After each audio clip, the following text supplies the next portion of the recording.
Hi hello ಎಲ್ಲರಿಗೂ ನಮಸ್ಕಾರ. ಸುದ್ದಿಸಾಗರ್ ಈ ಚಾನಲ್ಗೆ ಸ್ವಾಗತ. ರಾಮಾಚಾರಿ ಇಂದಿನ ಸಂಚಿಕೆಯಲ್ಲಿ ಏನಾಗ್ತಿದೆ ಅಂತ ನೋಡ್ಕೊಂಡು ಬರೋಣ ಬನ್ನಿ. ಅದಕ್ಕೆ ಮೊದಲು ಯಾರೆಲ್ಲ ನನ್ನ ಚಾನಲ್ಗೆ ಸಬ್ಸ್ಕ್ರೈಬ್ ಮಾಡಿಲ್ವೋ ಈ ಕೂಡಲೇ ಸಬ್ಸ್ಕ್ರೈಬ್ ಮಾಡ್ಕೊಳ್ಳಿ. ರಾಮಾಚಾರಿ ಮನೆಯಲ್ಲಿ ಬೆಳಗ್ಗೆ ಜಾನಕಿ ಬಾಗಿಲು ತೆಗೆದು ರಂಗೋಲಿ ಹಾಕಲು ಹೊರಗೆ ಬಂದಾಗ ಬಾಗಿಲ ಹತ್ರ ಜಾನ್ಸಿ ಬಂದು ಕೂತಿರೋದನ್ನು ನೋಡಿ ಗಾಬರಿಯಿಂದ ಅವಳ ಹತ್ರ ಹೋಗಿ ನೋಡಿದಾಗ ಅವಳು ಜಾನ್ಸಿ ಅಂತ ಗೊತ್ತಾದಾಗ ಅವಳಿಗೆ ಚಾರು ಸೀಮಂತದಲ್ಲಿ ರಾಮಾಚಾರಿ ರಾಘು ಮತ್ತು ಜಾನ್ಸಿ ಅಂತ ಪರಿಚಯ ಮಾಡಿಕೊಟ್ಟಿದ್ದು ನೆನಪಾಗಿ ಅವಳಿಗೆ ನೀನು ಜಾನ್ಸಿ ಅಲ್ವಾ, ನೀನು ಯಾಕಮ್ಮ ಇಲ್ಲಿ ಕೂತಿದ್ಯಾ ಅಂತ ಕೇಳ್ತಾಳೆ. ಆಗ ಜಾನ್ಸಿ ಅಳ್ತಾಳೆ. ಅದನ್ನು ನೋಡಿ ಜಾನಕಿ ರಾಮಾಚಾರಿ, ಚಾರು, ಮುರಾರಿ ಎಲ್ಲರೂ ಬೇಗ ಬನ್ನಿ ಅಂತ ಕರೀತಾಳೆ. ಆಗ ಅಲ್ಲಿಗೆ ಬಂದ ರಾಮಾಚಾರಿ ಮತ್ತು ಚಾರು ಇಬ್ಬರು ಗಾಬರಿಯಿಂದ ಜಾನ್ಸಿಯನ್ನು ನೋಡ್ತಾರೆ. ಆಗ ಚಾರು ಹೋಗಿ ಜಾನ್ಸಿ ಅಂತ ಅವಳ ಕೈ ಹಿಡಿದಾಗ ಜಾನ್ಸಿ ಅವಳನ್ನು ತಪ್ಪಿಕೊಂಡು ಅಳ್ತಾಳೆ.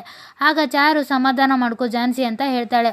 ಆಗ ಜಾನಕಿಯು ಜಾನ್ಸಿ ಏನಮ್ಮ ಇದೆಲ್ಲ ಅಂತ ಕೇಳ್ತಾಳೆ. ಆಗ ರಾಮಾಚಾರಿ ಅಮ್ಮ ಈಗ ಸದ್ಯಕ್ಕೆ ಏನು ಕೇಳೋಕ್ಕೆ ಹೋಗಬೇಡ ಅಂತ ಹೇಳಿ ಚಾರು ಮೇಡಮ್ ಮೊದಲು ಅವರನ್ನು ಒಳಗೆ ಕರ್ಕೊಂಡು ಹೋಗಿ ಅಂತ ಹೇಳಿ ಆಮೇಲೆ ಮುರಾರಿಗೆ ಲಗೇಜ್ ಒಳಗಡೆ ಇಡು ಅಂತ ಹೇಳ್ತಾನೆ. ಆಗ ಚಾರು ಜಾನ್ಸಿಯನ್ನು ಮನೆ ಒಳಗಡೆ ಕರ್ಕೊಂಡು ಹೋಗ್ತಾಳೆ. ಆಗ ಜಾನಕಿಯು ರಾಮಾಚಾರಿ ಏನಪ್ಪ ಇದೆಯಲ್ಲ ಅಂತ ಕೇಳ್ತಾಳೆ. ಆಗ ರಾಮಾಚಾರಿ ನೋಡಮ್ಮ, ನಿನಗೆಲ್ಲ ವಿಷಯ ಗೊತ್ತು, ಆದರೆ ಸದ್ಯಕ್ಕೆ ಏನು ಕೇಳೋಕ್ಕೆ ಹೋಗಬೇಡ, ಮೊದಲು ಅವರು ಅವರ ಮನಸ್ಸನ್ನು ಹಗುರ ಮಾಡ್ಕೊಳ್ಳಿ, ಆಮೇಲೆ ಏನು ಅಂತ ವಿಚಾರ ಕೇಳಿ ಒಂದು ತೀರ್ಮಾನಕ್ಕೆ ಬರೋಣ ಅಂತ ಹೇಳ್ತಾನೆ. ಆಗ ಎಲ್ಲರೂ ಒಳಗಡೆ ಹೋಗ್ತಾರೆ. ಆಗ ಜಾನಕಿ ಅಲ್ಲಮ್ಮ ಜಾನ್ಸಿ, ಇಲ್ಲಿಗೆ ಬಂದವಳು ಮನೆ ಒಳಗೆ ಬರದೆ ಆಚೆನೆ ಕೂತಿದೆಯಲ್ಲ ಅಂತ ಕೇಳ್ತಾಳೆ.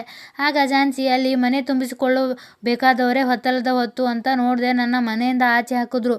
ಒಂದು ಹೆಣ್ಣಿಗೆ ಏನೇ ತೊಂದರೆ ಆದರೂ ಮೊದಲು ನೆನಪಾಗೋದು ತನ್ನ ತವ್ರ ಮನೆ. ತನ್ನ ತವ್ರ ಮನೆಗೆ ಹೋಗೋಣ ಅಂದರೆ ಅಲ್ಲಿ ತಮ್ಮ ತಾತ ಇರ್ತಾರೆ. ಅವರಿಗೆ ನಾನಂದರೆ ಪ್ರಾಣ. ನನ್ನ ಜೀವನ ಹಾಳಾಗಿದೆ ಅಂತ ಗೊತ್ತಾದರೆ ಅವರು ಪ್ರಾಣನೇ ಬಿಟ್ಬಿಡ್ತಾರೆ. ಅದಕ್ಕೆ ತಾತಂಗೆ ಏನಾಗುತ್ತೋ ಅಂತ ಭಯದಲ್ಲಿ ನಾನು ಅಲ್ಲಿಗೆ ಹೋಗಲಿಲ್ಲ. ಅದು ಬಿಟ್ಟರೆ ಎಲ್ಲಿ ಹೋಗಲಿ, ಯಾರ ಮನೆಗೆ ಬಾಗಿಲು ತಟ್ಟಲಿ ಅಂತ ಯೋಚನೆ ಮಾಡ್ತಿರ್ಬೇಕಾದ್ರೆ ಅವತ್ತು ರಾಮಾಚಾರಿ ಅಣ್ಣ ನಿನಗೆ ಯಾರೂ ಇಲ್ಲ ಅಂತ ತಿಳ್ಕೊಬೇಡ, ಅದು ಎಂಥದೇ ಕಷ್ಟ ಬಂದರೂ ನಾನು ನಿನಗೆ ಸಹಾಯ ಮಾಡ್ತೀನಿ ಅಂತ ಹೇಳಿದ್ದು ನೆನಪಾಯಿತು.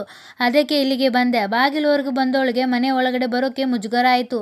ಮುಜುಗರ ಅನ್ನೋದಕ್ಕಿಂತ ನನಗೆ ಆದ ಅವಮಾನ, ಸೋಲು ಇದನ್ನೆಲ್ಲ ನಿಮಗೆ ಹೇಗೆ ಹೇಳೋದು ಅನ್ನೋ ಸಂಕೋಚ ಆಯಿತು.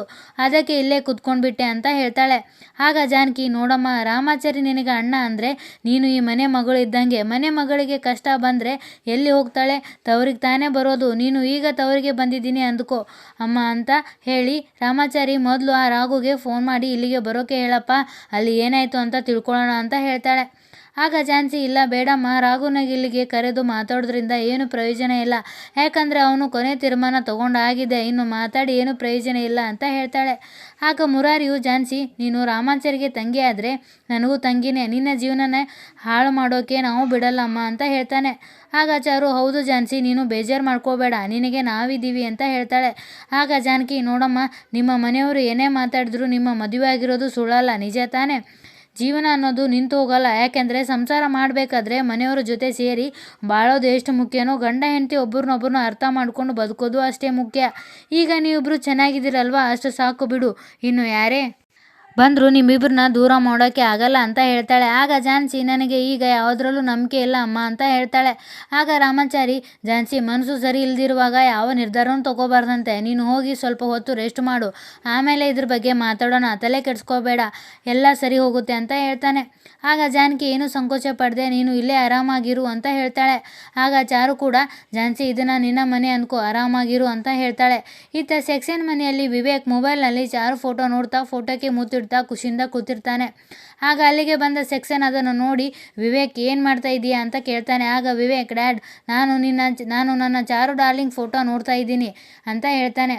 ಆಗ ಸೆಕ್ಷನ್ ನೀನು ಆ ಚಾರುಗೆ ತುಂಬ ಅಡಿಕ್ಟ್ ಆಗ್ತಾ ಇದೆಯಾ ಅಂತ ಹೇಳ್ತಾನೆ. ಆಗ ವಿವೇಕ್ ಇದು ಅಡಿಕ್ಟ್ ಅಲ್ಲ, ಇದು ಲವ್ ಅಂತ ಹೇಳ್ತಾನೆ. ಆಗ ಸೆಕ್ಷನ್ ಯಾವುದಾದ್ರೂ ಸರಿ, ಸ್ವಲ್ಪ ಕಂಟ್ರೋಲ್ನಲ್ಲಿ ಇರಬೇಕು, ನಾಳೆ ಏನಾದರೂ ಅದರಿಂದ ಡಿಸಪಾಯಿಂಟ್ ಆದರೆ ನಾವು ಅದನ್ನು ಒಪ್ಕೊಳ್ಳೋಕ್ಕೆ ರೆಡಿ ಇರಬೇಕು ಅಂತ ಹೇಳ್ತಾನೆ. ಆಗ ವಿವೇಕ್ ಡ್ಯಾಡ್ ಏನು ಹೇಳ್ತಾ ಇದ್ದೀರಾ, ಹಾಗಾದರೆ ಚಾರು ನನಗೆ ಸಿಗಲ್ವಾ ಅಂತ ಕೇಳ್ತಾನೆ.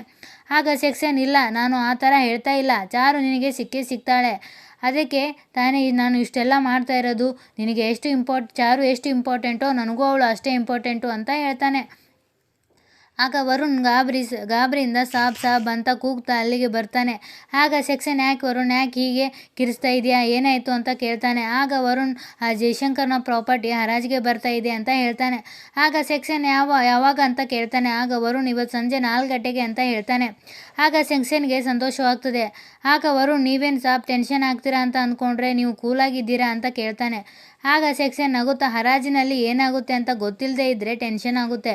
ನನಗೆ ಯಾವ ಟೆನ್ಷನ್ ಇಲ್ಲ, ಯಾಕಂದರೆ ಹರಾಜಿನಲ್ಲಿ ಪ್ರಾಪರ್ಟಿ ನಮಗೆ ಸಿಗುತ್ತೆ. ಆ ಪ್ರಾಪರ್ಟಿ ಪರ್ಚೇಸ್ ಮಾಡೋಕ್ಕೆ ಬರ್ತಾರಲ್ಲ, ಅವ್ರನ್ನೆಲ್ಲರನ್ನು ಆಚೆ ಕಳಿಸೋಕ್ಕೆ ಪ್ಲ್ಯಾನ್ ಮಾಡಿದ್ದೀನಿ. ಅದಕ್ಕೆ ಆ ಪ್ರಾಪರ್ಟಿ ನನ್ನ ಕೈಗೆ ಸಿಕ್ಕೇ ಸಿಗುತ್ತೆ ಅಂತ ಹೇಳಿ ವಿವೇಕನಿಗೆ, ನೀನು ಬೇಗ ರೆಡಿಯಾಗು, ಇವತ್ತು ಬೆಡ್ಡಿಂಗಿಗೆ ನಿನ್ನನ್ನು ಕರ್ಕೊಂಡು ಹೋಗ್ತೀನಿ ಅಂತ ಹೇಳ್ತಾನೆ.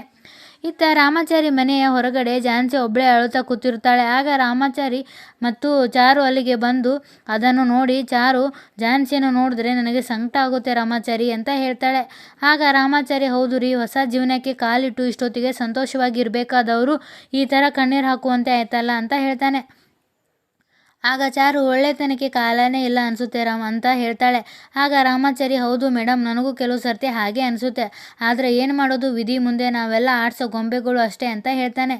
ಆಗ ಚಾರು, ವಿಧಿ ಅಂತ ಹೀಗೆ ಸುಮ್ಮನೆ ಕುಳಿತರೆ ಆಗುತ್ತಾ ರಾಮಾಚಾರಿ, ಮುಂದೆ ಏನು ಮಾಡೋದು ಅಂತ ಯೋಚನೆ ಮಾಡಬೇಕು ಅಂತ ಹೇಳ್ತಾಳೆ. ಆಗ ರಾಮಾಚಾರಿ ರಾಘುಗೆ ಫೋನ್ ಮಾಡಿ, ನೀವು ಹೇಗಿದ್ದೀರಾ, ಚೆನ್ನಾಗಿದ್ದೀರಾ ಅಲ್ವಾ, ನಿಮ್ಮ ಹತ್ರ ಸ್ವಲ್ಪ ಮಾತಾಡಬೇಕಿತ್ತು, ಫೋನಲ್ಲಿ ಮಾತಾಡಿದ್ರೆ ಸರಿ ಇರಲ್ಲ. ನೀವು ಅರುಣಾಚಲೇಶ್ವರ ದೇವಸ್ಥಾನ ಗೊತ್ತಾ, ಸ್ವಲ್ಪ ಆ ದೇವಸ್ಥಾನ ಹತ್ತಿರ ಬರ್ತೀರಾ, ನಾವು ಇಂಪಾರ್ಟೆಂಟ್ ವಿಷಯ, ದಯವಿಟ್ಟು ಬನ್ನಿ ಅಂತ ಹೇಳ್ತಾನೆ. ಆಗ ರಾಘು ಸರಿ ಅಂತ ಹೇಳಿ ಯಾವಾಗ ಬರಬೇಕು ಅಂತ ಕೇಳ್ತಾನೆ. ಆಗ ರಾಮಾಚಾರಿ, ನಾವು ಈಗಲೇ ಹೊರಡ್ತೀವಿ, ನೀವು ಈಗಲೇ ಹೊರಡಿ ಅಂತ ಹೇಳ್ತಾನೆ. ಆಗ ಚಾರು, ಯಾರ ಹತ್ರ ಮಾತಾಡಿದೆ ರಾಮಾಚಾರಿ ಅಂತ ಕೇಳ್ತಾಳೆ. ಆಗ ರಾಮಾಚಾರಿ, ರಾಘು ಅಂತ ಹೇಳ್ತಾನೆ. ಆಗ ಚಾರು, ಅಲ್ಲ, ಅವರನ್ನು ದೇವಸ್ಥಾನಕ್ಕೆ ಯಾಕೆ ಬರೋಕ್ಕೆ ಹೇಳಿದೆ, ಮನೆಗೆ ಬರೋಕ್ಕೆ ಹೇಳಬೇಕಿತ್ತು ಅಂತ ಕೇಳ್ತಾಳೆ. ಆಗ ರಾಮಾಚಾರಿ, ಅದು ಆಗಲ್ಲ ಚಾರು ಮೇಡಮ್, ಸದ್ಯಕ್ಕೆ ಅಲ್ಲಿ ಏನಾಗಿದೆ ಅನ್ನೋದು ನಮಗೂ ಸರಿಯಾಗಿ ಗೊತ್ತಿಲ್ಲ. ನಮ್ಗೆ ಗೊತ್ತಿರೋದು ಇಷ್ಟೇ, ಝಾನ್ಸಿ ರಾಘು ಒಬ್ಬರನ್ನೊಬ್ಬರು ಬಿಟ್ಕೊಡೋಕ್ಕೆ ಆಗದಿರೋಷ್ಟು ಪ್ರೀತಿ ಮಾಡ್ತಾ ಇದ್ದಾರೆ ಅಂತ. ಆ ಪ್ರೀತಿ ಹೊಂದಿದ್ರೆ ಸಾಕು ಮೇಡಮ್, ಮಿಕ್ಕಿದ್ದು ಏನೇ ಸಮಸ್ಯೆ ಇದ್ದರೂ ಅವರನ್ನು ಒಂದು ಮಾಡ್ಬೋದು ಅಂತ ಹೇಳ್ತಾನೆ. ಆಗ ಚಾರು, ಅದೇ ಏನು ಮಾಡಬೇಕು ಅಂತ ಇದೆಯಾ ರಾಮಾಚಾರಿ ಅಂತ ಕೇಳ್ತಾಳೆ. ಆಗ ರಾಮಾಚಾರಿ, ನೋಡಿ, ಅಲ್ಲಿ ಸಮಯ, ಸಂದರ್ಭ, ಪರಿಸ್ಥಿತಿ ಅವರಿಬ್ಬರನ್ನು ಮಾತಾಡ್ದಿರೋ ಹಾಗೆ ಮಾಡಿರುತ್ತೆ. ಆದರೆ ಅವರಿಬ್ಬರು ಮನಸ್ಸು ಬಿಚ್ಚಿ ಪರ್ಸ್ನಲ್ ಆಗಿ ಒಂದು ಸರ್ತಿ ಮಾತಾಡಿಬಿಟ್ರೆ ಎಲ್ಲ ಸಮಸ್ಯೆನೂ ಸರಿ ಹೋಗಿಬಿಡುತ್ತೆ ಅಂತ ನನಗೆ ಅನ್ನಿಸ್ತಾ ಇದೆ ಅಂತ ಹೇಳ್ತಾನೆ. ಆಗ ಚಾರು, ಅದಕ್ಕೆ ಇಲ್ಲಿಗೆ ಬರೋಕ್ಕೆ ಹೇಳಬೇಕಿತ್ತಲ್ವಾ ಅಂತ ಕೇಳ್ತಾಳೆ. ಆಗ ರಾಮಾಚಾರಿ, ಇಲ್ಲಿ ಸರಿ ಹೋಗಲ್ಲ ಮೇಡಮ್, ಇಲ್ಲಿ ನಾವಿರ್ತೀವಿ, ಅಮ್ಮ, ಮುರಾರಿ ಎಲ್ಲರೂ ಇರ್ತಾರೆ, ಅವರಿಗೆ ಮಾತಾಡೋಕ್ಕೆ ಮುಜುಗರ ಆಗ್ಬೋದು, ಅವರಿಗೆ ಚರ್ಚೆ ಮಾಡೋಕ್ಕೆ ಒಂದು ವೇದಿಕೆ ಬೇಕು, ಅದಕ್ಕೆ ದೇವಸ್ಥಾನಕ್ಕೆ ಬನ್ನಿ ಅಂತ ಹೇಳಿದೆ. ಅದಕ್ಕೆ ನಾವಿಬ್ಬರು ಸೇರಿ ಝಾನ್ಸಿಯನ್ನು ಅಲ್ಲಿಗೆ ಕರ್ಕೊಂಡು ಹೋಗೋಣ, ಅವರಿಬ್ಬರು ಒಂದು ಸರ್ತಿ ಮನಸ್ಸು ಬಿಚ್ಚಿ ಮಾತಾಡಿಬಿಟ್ರೆ ಎಲ್ಲ ಸರಿ ಹೋಗುತ್ತೆ ಅಂತ ಹೇಳ್ತಾನೆ. ಆಗ ಚಾರು, ನೀನು ಹೇಳೋದು ಸರಿ ರಾಮಾಚಾರಿ ಅಂತ ಹೇಳ್ತಾಳೆ. ಇಲ್ಲಿಗೆ ಸಂಚಿಕೆ ಮುಕ್ತಾಯ ಆಗ್ತದೆ. ಈ ಸಂಚಿಕೆ ನಿಮಗೆ ಇಷ್ಟ ಆದರೆ ದಯವಿಟ್ಟು ಒಂದು ಲೈಕ್ ಕೊಡಿ. ಧನ್ಯವಾದಗಳು.